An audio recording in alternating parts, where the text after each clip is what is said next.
Welcome back to the Purpose Partner Path podcast, where we walk alongside women who happen to be at crossroads to help them rediscover who they are, to help them become unshakable in their truth, and to lead their lives with strategic grace. I'm your host, Coach Wendy, and today's episode is especially meaningful as we complete Black History Month and get ready to step into Women's History Month. The 2026 national theme for Women's History Month is Leading the Change, Women Shaping a Sustainable Future. You know, what we do every time, we go grab our cup of tea. So if you have it, get your cup of tea so that we can get started. Exhale, let go, and enjoy the Purpose Partner.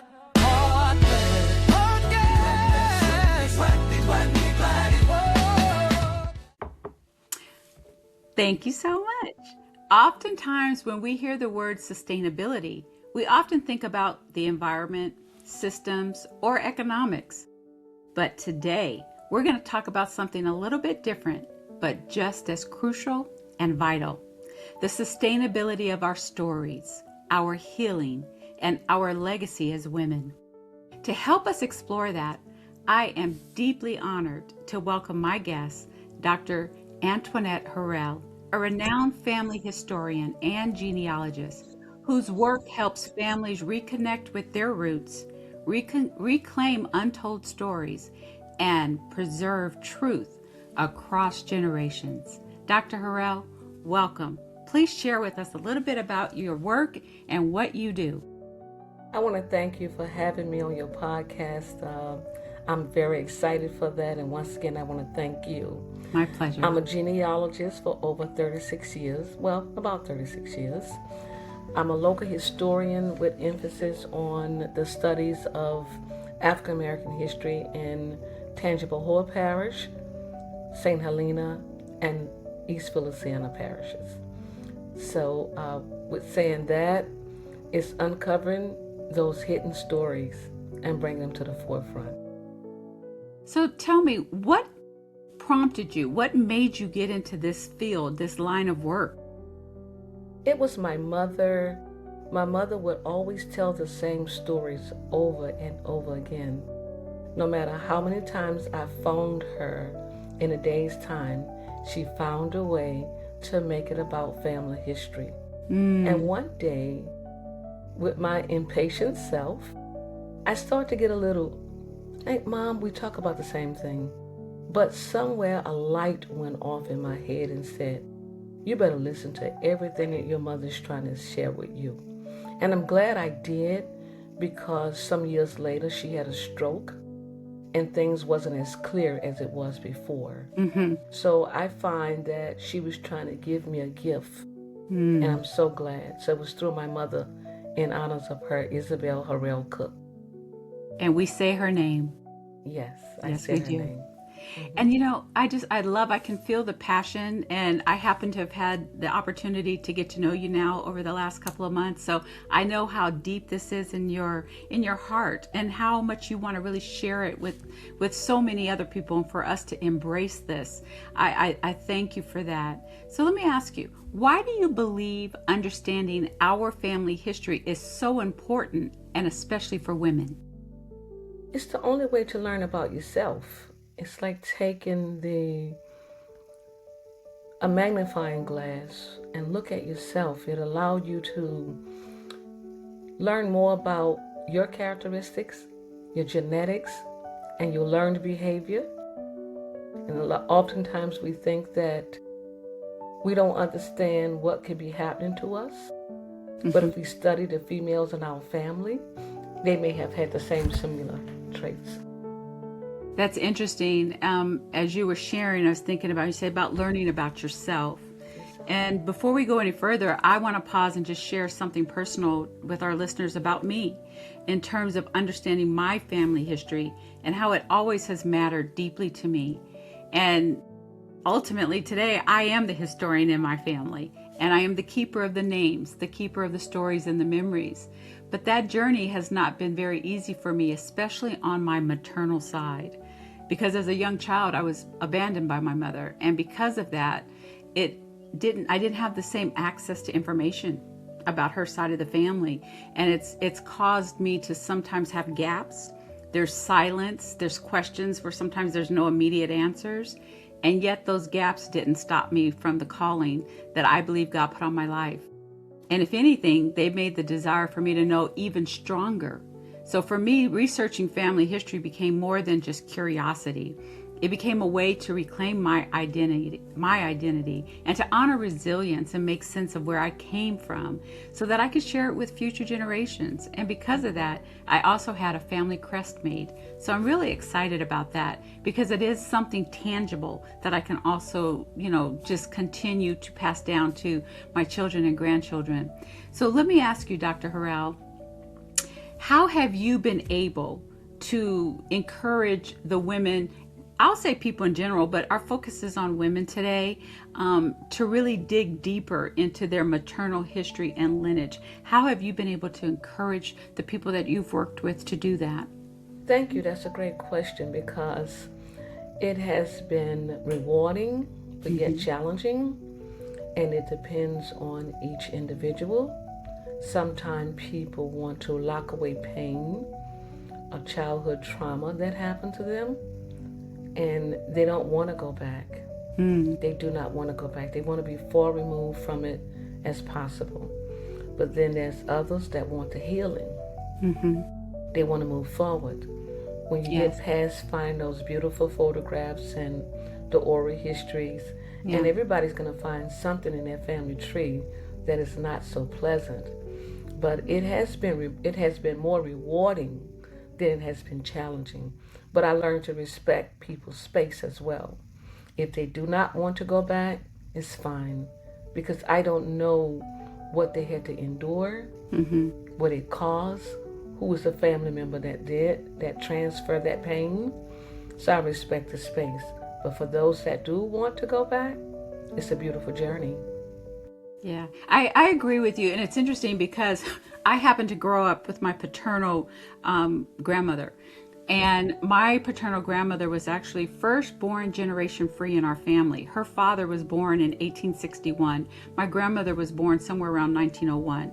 She was the daughter of a second marriage for her father. His first wife died in childbirth. Now see, me even being able to share all that is part of even what I've been able to continue to share with my daughter. And hopefully she'll share with her daughter at the right time, because much of who we are, we can tie it to the stories of the women who came before us. And that's kind of what you're trying to really put that message forward, is that when we know our stories, it can help us in so many ways. So let me ask you, what kind of knowledge or insight can women gain through discovering their maternal lineage on that, say beyond just names and dates, but what else? I want to talk about what they can learn about their own health issues. We come from a time where, I know I did, where women didn't discuss so many things. And you often wonder why, if there was breast cancer in the family, that nobody wanted to talk about it. If there was any type of marital abuse, women didn't talk about it. They sort of just really, kept it quiet. So I think it's a lot that we can gain, especially with the healthcare, and just your whole spiritual journey. Where do I get my strength from? Was my mother a strong person? Was my mother a person who allowed people to abuse her? Am I the same way? Those are good things and when we learn about our mothers and grandmothers, we find the strength. We find the things that I would change. And that's what I found. Just knowing my family history and reading some of the cards that my mother gave me, birthday cards, Mother's Day cards throughout the years. Every card always said, I wish I could have been the woman that you are. Oh, wow. Brave, resilient, not afraid, bold. So she told me right there that she wished that she could have. So when women in her time, it was almost like somewhat treated like children. You are to be Yes. seen but not heard. Yes. Yes. That's That's so what true. I learned. And it's interesting. It's really powerful because when we listen, really intently, we know that we come from strength, even if it's a quiet strength. We come from survival. We come from women who had deep wisdom. And sometimes we didn't want to listen to them, because we're like, okay, you just keep talking, you keep talking. But like my grandmother would say, just keep lying down and getting up. Because one day you're going to see how you're going to need this. And, you kind of already just tapped into this. But one of the other questions I just really wanted to ask you is, as we continue to understand our stories and we understand our lineage, and we begin to see also not just like you were talking about the health issues, but what about the environments that they've maybe had to live in that cause some of the health issues we have experienced. For example, let's just say we know that especially when we go back several generations, we didn't always get a chance to live in the best neighborhoods or communities. So there could have been some oil issues, or there could have been some water issues. How do we maybe navigate that as relates to what was, but also where we are today? I think that when we go back through oral history and just go back to those various sites ourselves and look at what was the environment, what was the impact of it on my mother or your mother or grandmother, what impact the environment had, and it had a lot of impact, a lot. But those women were strong.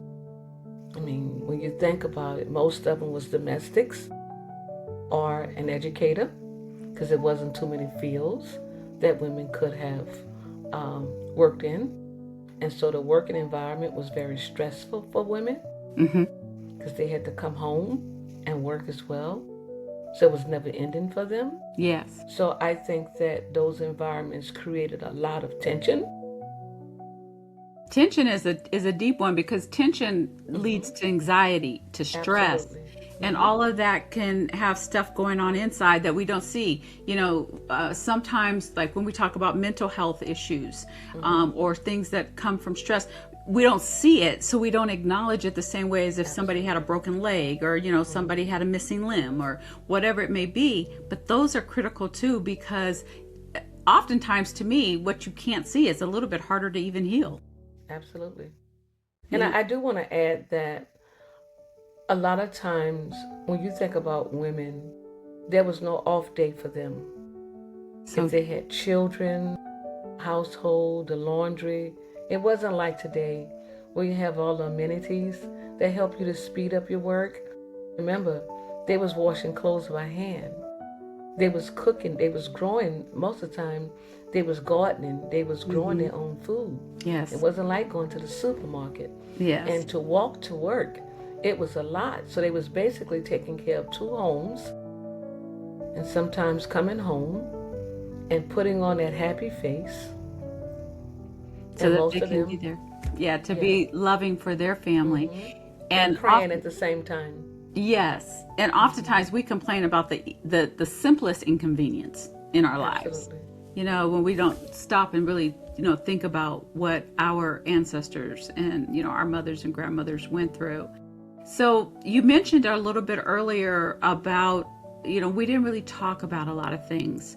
And so my question would be, how do you believe that this cycle of silence can be broken? How can we, because sometimes it's not just writing down, but it's also having the conversations. And if so, what does breaking that cycle look like to do it with grace?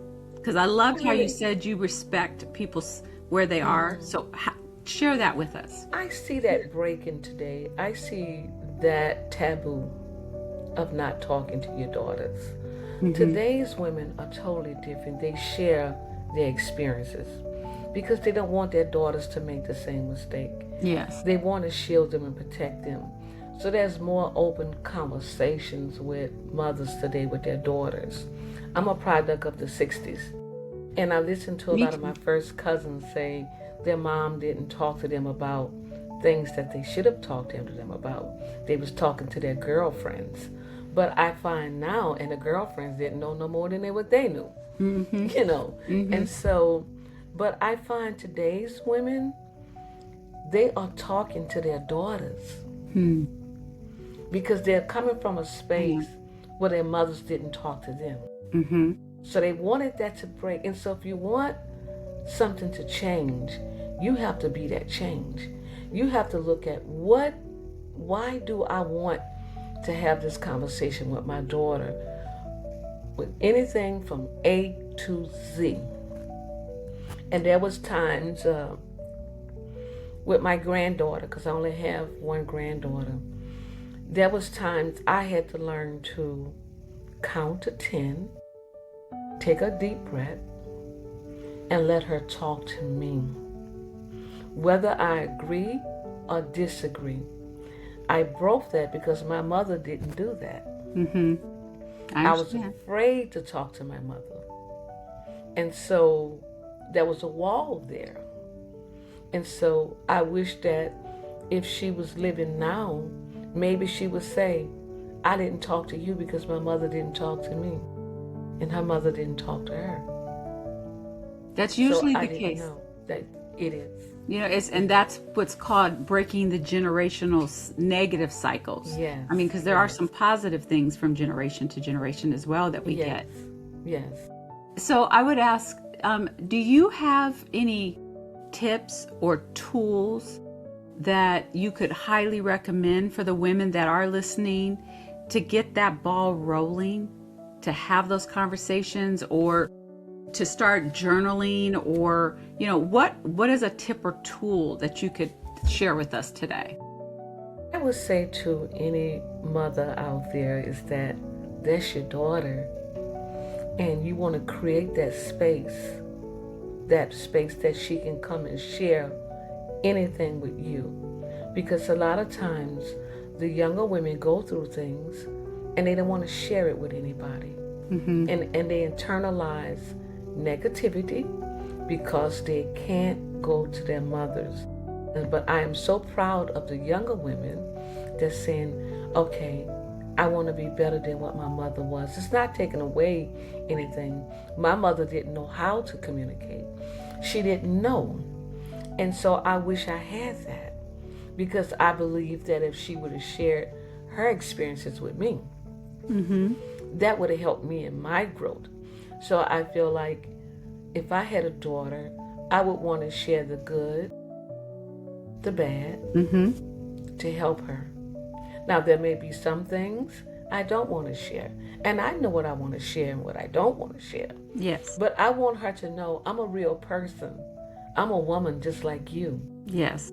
You know, and I want to create that space, that coffee time, that coffee shop, just go to and have a cup of coffee, a girl's day out, you know, or sleepover with just my daughter, my granddaughter, myself. Yes.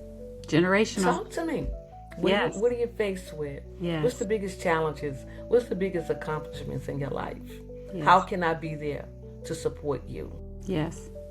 I think one of the messages that I'm picking up from you from that particular segment is that we have to create space with no judgment.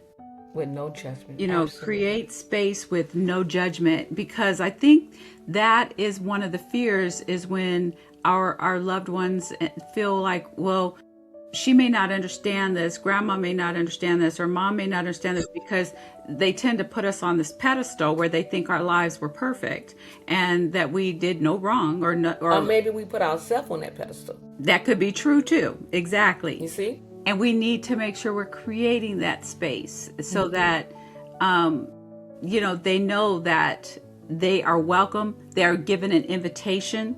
And because sometimes we have to extend that invitation or extend that olive branch and not wait for them to come to us.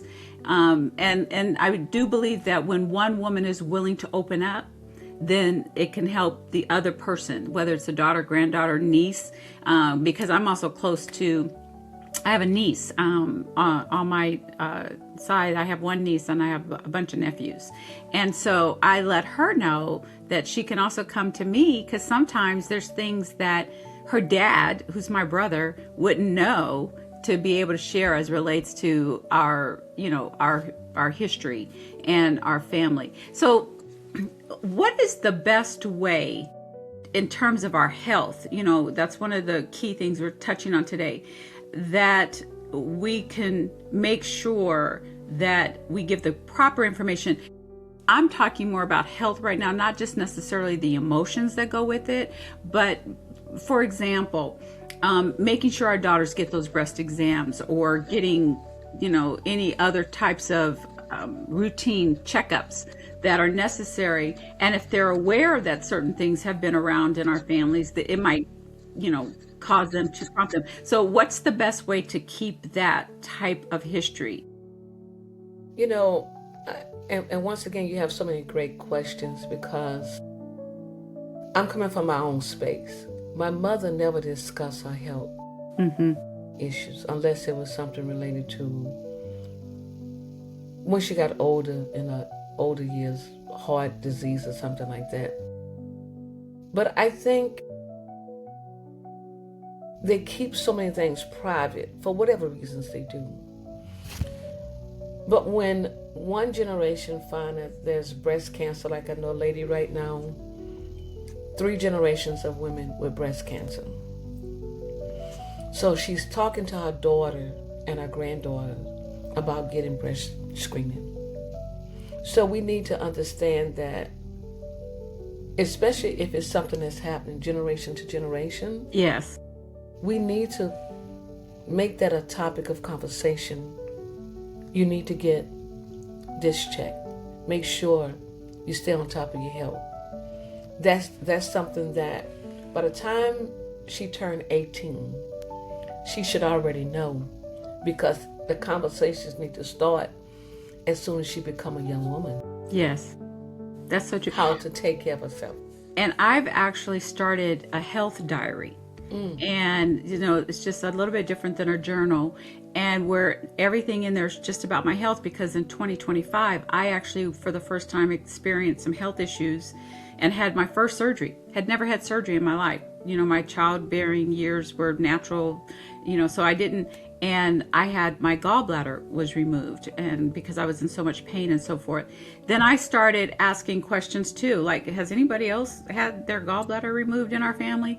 And so far, no. I've met other people that have shared openly, but not in our family. But then what I've learned on my maternal side, arthritis is huge, and I am dealing with arthritis. And my daughter, who's in her 40s, she's actually already starting to deal with it. And on my father's side, high blood pressure or high heart issues run rampant in our family on that side. So I said, you know what? I'm going to start basically a health diary and actually list, to the best of my knowledge as I'm learning, basically who died from what, or who had what during their lifetime, so that we can begin to, not be morbid and not to be negative, but to, like you say, have answers and be aware. And then sometimes there's some proactive things we could do. And for some of it's diet, if we just want to be clear about it. Sometimes it's our diet. So let me ask you, as we close today, what closing thoughts, what things do you really want to make sure that our audience take home today when they listen to what we're sharing about the importance of knowing our stories, understanding our narrative, but how that also really connects with our health? I would like to say that no matter how painful that journey is sometimes, to learn more about yourself, you have to travel that journey. And understand that if your health depends upon it, research your family history. And if there's any women in your family, older women, a generation prior to you, talk to them. Ask the question. Ask those very important questions that just might be able to save your life or your daughter's life. But if you don't know, there's nothing you can do. But if you know how to take care of yourself. Yes. And on top of that, I want to say that paying homage to that woman whose very shoulders you stand on, by calling her name. Because she is the one that have crossed you over to be who you are and what you are today, no matter what, no matter if it's positive, no matter if it's negative. You draw strength from both. And I can promise you, just knowing have made me a stronger woman. You could not have said it any better. I totally agree with you. And one of the things I'd like to leave with our listeners is that women shape a sustainable future not only through what they build, but what they remember, what they reclaim, and what they pass on to the next generation. And so when we honor our lineage, we don't stay stuck in the past. We gather strength from it. And that's what you're saying, that we gather strength from what we learn, whether it's negative or positive. So, Dr. Harrell, I thank you again for reminding us of the importance of our stories and how they matter. And I want our listeners to know we're going to take this a little bit further in a webinar on March 10th, which I'll be sharing more information about that webinar in upcoming podcasts. But Dr. Harrell, I'd like you to have a chance to share, if anyone wants to get connected with you, learn more about what you do, or even maybe how they can hire you to help them with their stories. How can they connect with you? How can they? It's best to reach me by email at AntoinetteHarrell14@gmail.com. Let me spell that out. AntoinetteHarrell 14@gmail.com. That's the best way. Okay. Awesome. Well, we will make sure that they have that email address, because you just might be getting some people who want to learn more about your wonderful work and helping to encourage us to continue to know our family stories and how they affect everything about us. And it's been just a joy to meet you and to get to know you better. And I'm looking forward to seeing what's coming. Likewise. And thank you for all that you do. You're greatly appreciated. Thank you for having me as a guest. Thank you. You're welcome. So ladies, until next time, I am Coach Wendy, your purpose partner, encouraging you to stay rooted, stand unshakable, and lead with strategic grace.